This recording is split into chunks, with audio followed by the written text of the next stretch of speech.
আমরা নিয়মিত বলে থাকি, 1. আল্লাহও লাগে ইল্লাও লাগে। 2.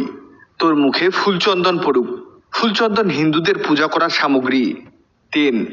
কষ্ট করলে কেষ্ট মেলে। কেষ্ট হিন্দু দেবীর নাম, তাকে পাবার জন্য কষ্ট করছেন। 4. মহাভারত কি অশুদ্ধ হয়ে গেল? মহাভারত একটি উপন্যাস যা সবসময় অশুদ্ধ। 5. মোল্লাদ্দুর মসজিদ পর্যন্ত, এটি ইসলামের নামে কটূক্তি করা। 6. লক্ষ্মী ছেলে, লক্ষ্মী মেয়ে, লক্ষ্মী স্ত্রী বলা। হিন্দুদের দেবদেবীর নাম লক্ষ্মী, তাই ইসলামে এটি হারাম।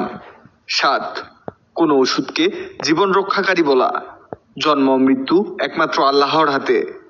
8. দুনিয়াতে কাউকে শাহেনশাহ বলা, এর অর্থ রাজাদের রাজাধিকার। 9.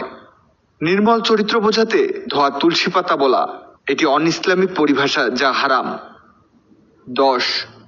ইয়া খাজা বাবা, ইয়া গাউস, ইয়া কুতুব ইত্যাদি বলা, এটি শিরক, ইসলামের সবচেয়ে বড় পাপ।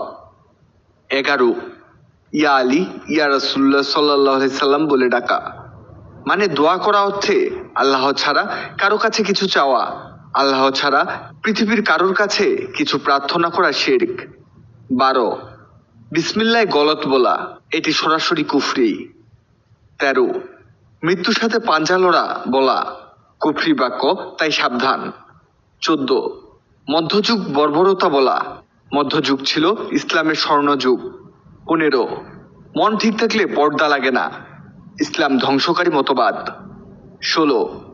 নামাজ না পড়লেও ইমান ঠিক আছে বলা, ইসলাম থেকে বের করার মূলনীতি। তাই মুসলিম ভাই ও বোনেরা যখন কথা বলবেন খুব সাবধানে কথা বলবেন, আর এসব কথা ভুলেও মুখে আনবেন না। আল্লাহ তাআলা আমাদের সঠিক বুঝ দান করুন, আমিন। এই কথাগুলো যাতে আর কেউ না বলে, তাই ভিডিওটিকে শেয়ার করব। ভিডিওটি ভালো লাগলে লাভ রিঅ্যাক্ট দিব। এমন সব ইসলামিক ভিডিও পেতে আদর্শ মুসলিমকে লাইক